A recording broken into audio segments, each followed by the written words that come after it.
বিসমিল্লাহির রহমানির রহিম। আসসালামু আলাইকুম। মাগুরার রাজনীতি, কাজী কামাল, নয়ন ইসলাম নয়নগঞ্জ এবং রাজনৈতিক গুরু সম্রাট আলী আহমেদ। যদিও আমি মাগুরার রাজনীতি নিয়ে খুব একটা মাথাও ঘামাই না বা আলোচনাও করতে চাই না, কিন্তু কেন্দ্রের রাজনীতির সাথে সংশ্লিষ্ট কিছু বিষয় নিয়ে কথা বলতে গেলে মাগুরাকে নিয়েই বলতে হবে। কারণ মাগুরার পরিচয়, মাগুরার থেকে উত্থান, যার রাজনৈতিক জন্ম পরিচয়, সেই শিখরে বা গোড়ায় হাত না দিলে তো অত দূর পর্যন্ত পৌঁছানো যাবে না।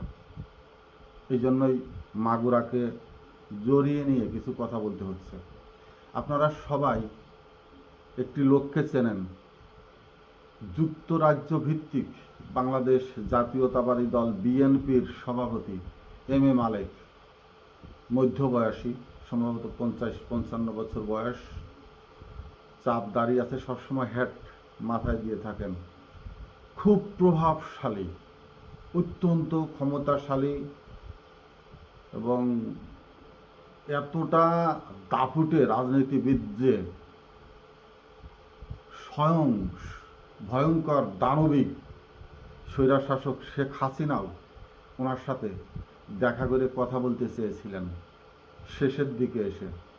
যদিও তিনি একটি প্রস্তাব অফার জুড়ে দেন এই বলে যে ম্যাডাম খালেদা জিয়াকে যদি বাংলাদেশের বাইরে এনে চিকিৎসা করবার সুযোগ দেন, তাহলে আমি শেখ হাসিনার সাথে বসতে পারি বা কথা বলতে পারি। তাহলে বুঝতে হবে কতটা প্রভাবশালী ছিলেন তিনি। কিন্তু বর্তমান নির্বাচন থেকে শুরু করে অদ্যাবধি তাকে কোথাও দেখেছেন? তিনি সম্ভবত সিলেটের কোনো এক অঞ্চল থেকে এমপি নির্বাচিত হয়ে এসেছেন, কিন্তু সেই দাপট, সেই ক্ষমতা, দাম্ভিকতা, মিডিয়ার সামনে সারিতে থাকা, প্রধানমন্ত্রী জনাব তারেক রহমানের আশেপাশে ঘেঁষতে দেখেছেন কেউ? কিন্তু লন্ডন ভিত্তিক এমন কোনো প্রোগ্রাম ছিল না যার টাকায়, যার উপস্থিতি লক্ষ্য করা যায়নি। তিনি পিছনের সারিতে চলে গেছেন। অর্থাৎ এটাই বোঝাচ্ছে রাজনীতিতে কে কখন সামনে, কে কখন পিছনে, কে কখন ডাইনে, কে কখন বামে, এইটা নির্বাচন করা, নির্ধারণ করা সময়ের প্রয়োজনের মুহূর্তে, সময়ের দাবির মুহূর্তে অত্যন্ত কঠিন একটি বিষয়। হ্যাঁ, আমি কথা বলবো একসময়ের মাগুরার রাজনীতির মধ্যমণি, জনপ্রিয় নেতা কাজী কামালকে নিয়ে, এবং কাজী কামালের অনুপস্থিতিতে তার ভূমিকায় মাঠে অবতীর্ণ হওয়া রবিউল ইসলাম নয়ন আর নেপথ্যের মহানায়ক সম্রাট গুরু আলী আহমেদকে নিয়ে। 96 নির্বাচনের কথা বাংলাদেশের একটি ঐতিহাসিক পটভূমি, যেটা ইতিহাসবিদরাও তাদের কলমে লিখে গেছেন, এবং নির্বাচনও এলেই এই নির্বাচন নিয়ে প্রশ্নবিদ্ধ হয়, মাগুরার রাজনীতি নিয়ে প্রশ্নবিদ্ধ হয়। 96 নির্বাচন এবং বর্তমান নির্বাচন নিয়ে কথা উঠলেই 96কে সামনে নিয়ে আসে যে কেউ। 96 নির্বাচনে মাগুরা 2-এ কাজী কামাল নির্বাচন করবার জন্য বাংলাদেশ জাতীয়তাবাদী দলের প্রথম রাজনীতিতে তার পদার্পণ ঘটে। অর্থাৎ বিএনপি তখন থেকেই শিল্পপতিদেরকে, ব্যবসায়ীদেরকে রাজনীতির কোলে টানতে থাকেন।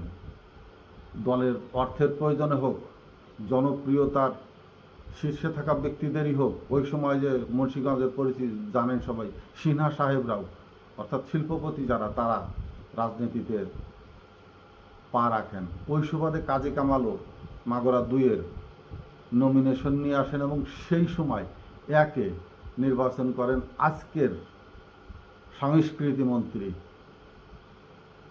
চৌধুরী নিতাই রায় চৌধুরী, এবং খুব সীমিত ভোটে তিনি এপাশ থেকে হেরে যান। কিন্তু ওই পাশে তুমুল এক সংগ্রাম শুরু হয় নির্বাচন নিয়ে, যে নির্বাচন মাগুরার 1-এর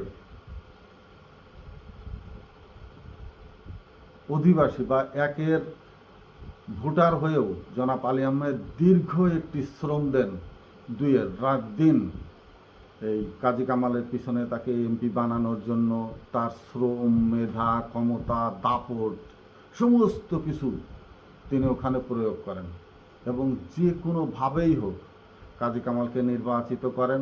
এবং এই যে তার অবদান, স্বীকৃতি, প্রথম বাংলাদেশ জাতীয়তাবাদী দলের একেবারে মুখ্য ভূমিকায় এগিয়ে আসা দুইজন ব্যক্তি কাজী কামাল এবং নূতন পটভূমি নিয়ে রাজনীতি একটি বিএনপির আদর্শিক নিবেদিত প্রাণ হিসাবে আবির্ভূত হন জনাব আলী আহমেদ। এবং তার পুরস্কার স্বরূপ আলী আহমেদের সাথে মাগুরা ঢাকা রোডের ঝন্টু হোটেলের সামনে ম্যাডাম খালেদা জিয়া ডেকে তার সাথে কথা বলে গিয়েছিলেন এবং সেখান থেকেই ম্যাডাম সরাসরি জনাব আলী আহমেদকে চিনে রাখেন। এখানে এই পর্যন্তই থাক, আলী আহমেদকে নিয়ে আমি পরের ধাপে আরেকবার কথা বলছি। কিন্তু এই কাজী কামাল জাতীয়তাবাদী দল বিএনপির কেন্দ্রে অত্যন্ত দাপটে একজন এমপি হিসাবে, যদিও মন্ত্রিত্ব দেন নেই, কিন্তু দাপটের সাথে তিনি ম্যাডাম খালেদা জিয়ার আশেপাশে বিশ্বস্ত অনুচর হিসাবে কাজ করতে থাকেন এবং বিশ্বস্ততার সাথে অনেক কথা, অনেক একবারে ম্যাডামের ব্যক্তিগত কিছু কাম ওনাকে দিয়ে করাতেন, ওনার হাতে ন্যস্ত করতেন, এতটা বিশ্বাস করতেন।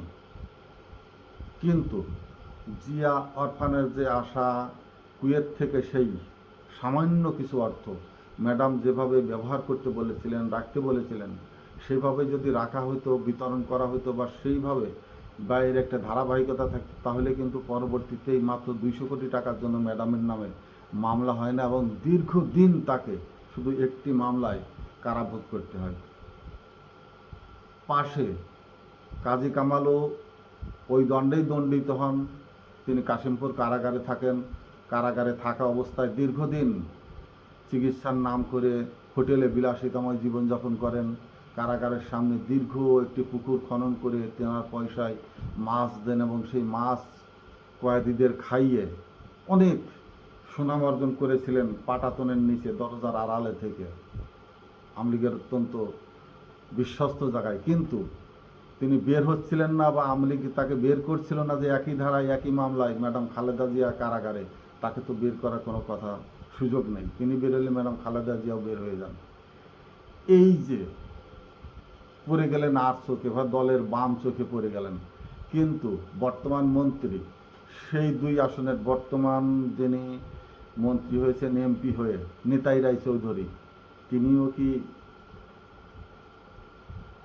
একেবারে ধোয়া তুলসী পাতা? না। 11 পটভূমির পরে বিএনপির যে বিভাজন, তৃণমূল বিএনপির তৈরির পিছনে কারিগর যে কয়েকজন ভালো প্রভাবশালী ব্যক্তি ছিলেন, তাদের ভিতরে নিতাই রায়চৌধুরীও একজন। নিতাই রায়চৌধুরীকে, নিতাই রায়চৌধুরী হলো এরশাদের হাত ধরে, জাতীয়তাবাদী পার্টির হাত ধরে ভারতের বাস্কেট টিমের একজন নেতা। বাস্কেট টিমের পরে ব্যাখ্যা আমি অন্য যে কোনো একটি ভিডিওতে বলবো। বাস্কেট টিমের নেতা তিনিও, যদিও অত্যন্ত মানে কি বলবো, ভাষণে শাসনে দাপুটে না, কিন্তু কৌশলিক ব্যক্তি। তার উপরে ভারতের চাপিয়ে দেওয়া বেশ কিছু কাজ আছে। ভারতের এজেন্ট, আমি রয়ের এজেন্ট বললে আবার হয়তো কেউ অখুশি হবেন, কিন্তু তিনি যে ভারতের এজেন্ট এটা বলতে আমার কোনো দ্বিধা নেই, কারণ তাকে রাজনীতি করতেই হবে। তিনি জাতীয় পার্টির সাথে ছিলেন, যখন জাতীয় পার্টিতে ভাঙন আসে তখন বিএনপিতে আসছিলেন, এবং যখন তিনি দেখলেন বা ভাবলেন বা বুঝলেন যে বিএনপির দেশ সময় হয়তো শেষ প্রান্তে, ম্যাডাম খালেদা জিয়া থাকছেন না, তারেক রহমান থাকছেন না, বিএনপির কী হবে না হবে, বিএনপির ভিতর থেকে যখন তৃণমূল বিএনপি সংগঠনের দিকে কিছু লোক, আরও লোক আছে অনেক লোক অগ্রসর, তার ভিতরে তিনি অত্যন্ত প্রভাবশালী হয়ে একবার সুটকেস ব্রিফকেস নিয়ে, তবলা নিয়ে এলাকায় অনেক চেষ্টা করেছিলেন, কিন্তু পরবর্তীতে সেই সুযোগ না হয় তিনি আবার ফিরে যান। অর্থাৎ এই 2জন ব্যক্তি, কাজী কামালও দাগী, নিতাই রায়ও দাগী, কিন্তু এই 2জনের ভিতরে কে কম বেশি দায়ী? নিতাই রায়ের জন্য ম্যাডামের নামে মামলা হয়নি বা তাকে জেল খাটতে হয়নি বা দল ততটা ক্ষতিগ্রস্ত হয়নি, দল আবার সংগঠিত হয়েছে। কিন্তু কাজী কামাল এতটা দাগি, এতটা দোষী ভূমিকা অবতীর্ণ হয়েছেন যে একবার দলের শীর্ষ নেত্রী তার অপরাধের জন্য দীর্ঘদিন জেলে খেটেছেন এবং সেই অবস্থায় তিনি কারাভোগে বিভিন্ন রোগে আক্রান্ত হয়ে বিনা চিকিৎসায় মৃত্যুর দিকে এগিয়ে গেছেন দিন দিন। তাহলে কাজী কামালের অপরাধ বেশি, এবং কাজী কামাল যার কন্যায় দলের বিভাজন সৃষ্টির জন্য নয়, কিন্তু দলকে ক্ষতিগ্রস্ত করবার জন্য তার যে ভূমিকা, এটা অনস্বীকার্য। এই দায় দায়িত্ব থেকে তো কাজী কামালকে একেবারেই রেহাই দেওয়া সম্ভব না। দল হয়তো আরও কিছুদিন পরে অন্যভাবে তার বিরুদ্ধে পদক্ষেপ নিতে পারে কি না সেটা সময় সাপেক্ষ। কিন্তু আমি আর একটা কথা বলেছি, কাজী কামাল ও রবিউল ইসলাম নয়ন গং। এখন কথা হলো রবিউল ইসলামকে। রবিউল ইসলামের মাগুরাতে রাজনীতির বিন্দু মাত্র কোনো ভূমিকা নেই। রবিউল ইসলাম আবির্ভূত হয়েছেন 5ই আগস্টের পরে। তার অতীতকালের যত কর্মকাণ্ড, তিনি মাঠে যতটা দাপট দেখিয়েছেন, ক্ষমতা দেখিয়েছেন, সুপ্ত গুপ্ত থেকে বিএনপির অন্তরালে থেকে বিএনপিকে যে আন্দোলনমুখী করে রাখবার জন্য বা ঢাকা কেন্দ্রিক যত ধরনের আন্দোলন সংগ্রাম যাই হয়েছে কিনা, তার ভিতরে তার ভূমিকা ছিল প্রশ্নাতীতভাবে। হয়তো জনাব তারেক রহমান তাকে চিনতেন এবং চেনার একটি পথ তৈরি করে দিয়েছিলেন, কিন্তু তার পিছনে গেম মেকারকে, তাকে ওইখানে নিয়ে যেয়ে এতটা পরিচিত করবার, রাজনৈতিক মাঠ তৈরি করবার জন্য পয়সা খরচ করে তাকে বিভিন্ন প্রোগ্রামে উপস্থিত থাকার জন্য এই ব্যাকগ্রাউন্ড কে ছিলেন? কাজী কামাল ছিলেন। কাজী কামালের অনুপস্থিতিতে তিনি কাজী কামালের মাঠকে আঁকড়ে ধরে রাখতে চেয়েছিলেন যে একসময় কাজী কামাল ফিরে আসবেন এবং রবিউল ইসলাম সাইড হয়ে যেয়ে ওই স্থানে কাজী কামালকে জায়গা করে দিবেন। এখন মোনায়েম মুন্না যুবদলের সভাপতি রবিউল ইসলামকে দৌড়িয়ে আসছেন এগিয়ে নিতে। হ্যাঁ, মোনায়েম মুন্না তো অনেক পয়সা রবিউল ইসলামের হাত থেকে নিয়েছেন, খরচ করেছেন এবং নিজের নামে চালিয়ে দিয়েছেন। ঢাকাতে বড় বড় প্রোগ্রাম, লাখ লাখ টাকা রবিউল ইসলাম নয়নের হাত ধরে প্রোগ্রামে খরচ করেছেন কাজী কামালের টাকা। মোনায়েম এখন দৌড়ে আসবেন, এটা ঠিকই, কিন্তু কার পয়সা কোত্থেকে আসছে, ব্যাকগ্রাউন্ডকে, এটা মোনায়েম কতটুকু নামে জানি না। কিন্তু রবিউল ইসলাম মিডিয়ার সাথে একটি সখ্যতা ছিল। তিনি হঠাৎ করে দেখলেন বিএনপির যে কোনো প্রোগ্রামে যাকে তাকে চওড়াচ্ছেন, ধাক্কাচ্ছেন, গাড়ির পিছনে, পরবর্তীতে ইদানিং গাড়ির পিছনে দৌড়াচ্ছেন তার ভিতরের একটি হাহাকারের জন্য। অর্থাৎ দীর্ঘদিন তিনি দলের জন্য যে অক্লান্ত পরিশ্রম করেছেন, সঠিকভাবে সেটি মূল্যায়িত হয়নি। মূল্যায়িত হওয়ার পিছনে সে নিজেই দায়ী।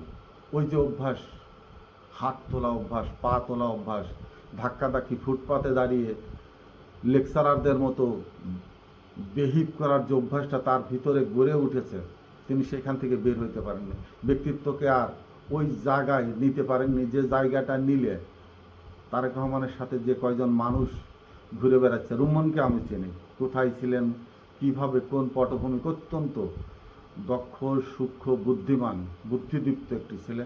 কোথায় ছিলেন, কার বাসায় ছিলেন, দলের জন্য কি কি কাজ করেছেন, যার জন্য আজকের এই জায়গাটা, তার অনেক অবদান।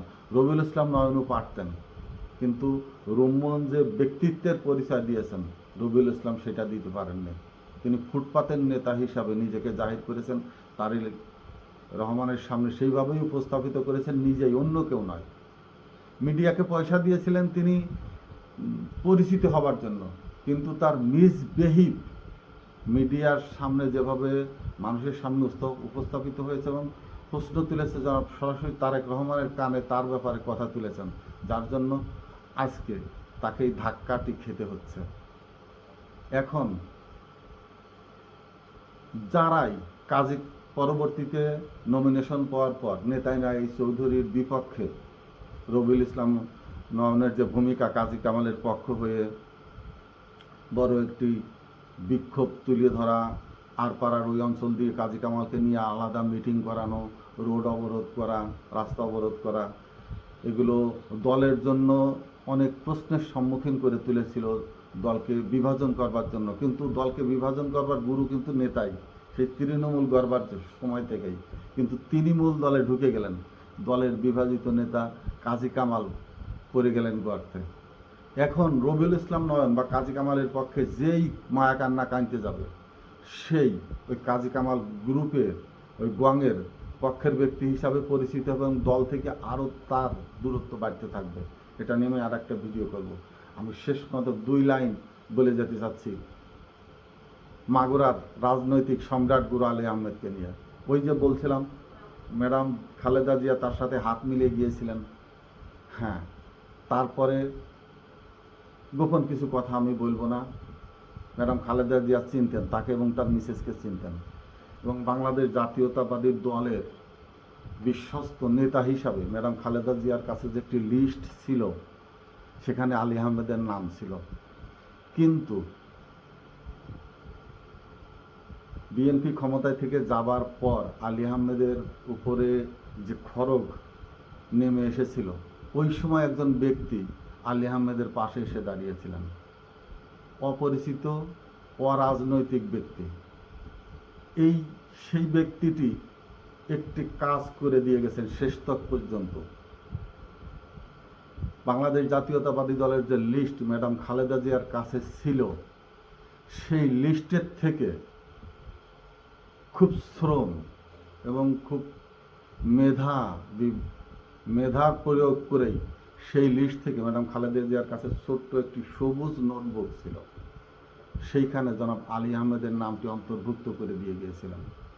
ম্যাডাম খালেদা জিয়া যখন অত্যন্ত অসুস্থ হয়ে পড়েন এবং লন্ডনে নেওয়ার প্রস্তুতি চলছিল, আপনাদের মনে আছে ডাক্তার জুবাইদুর রহমান আসছিলেন শাশুড়িকে নিতে।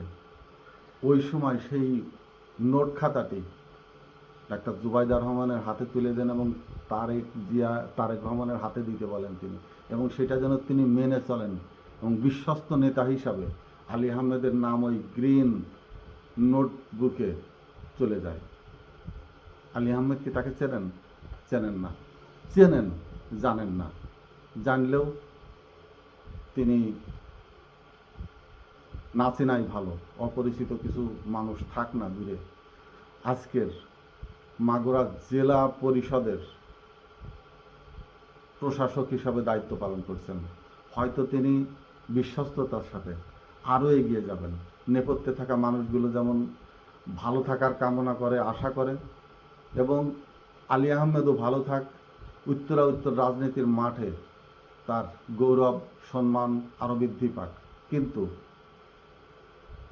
যে গঙের কথা বলেছি কাজী কামাল এবং রবিউল ইসলাম নয়ন, বিএনপিতে আর প্রতিষ্ঠিত হওয়ার কোনো সুযোগ নেই। আমি আজকে হয়তো পারবো না, কিন্তু 2-1 দিনের ভিতরেই নয়নকে নিয়ে আরও একটি ভিডিও করব, কেন সেই সুযোগ নেই জানাবার জন্য। আশা করি যতটুকু অল্প সময়ের ভিতর বলার চেষ্টা করেছি বুঝতে পেরেছেন। সবাই ভালো থাকবেন। আসসালামু আলাইকুম।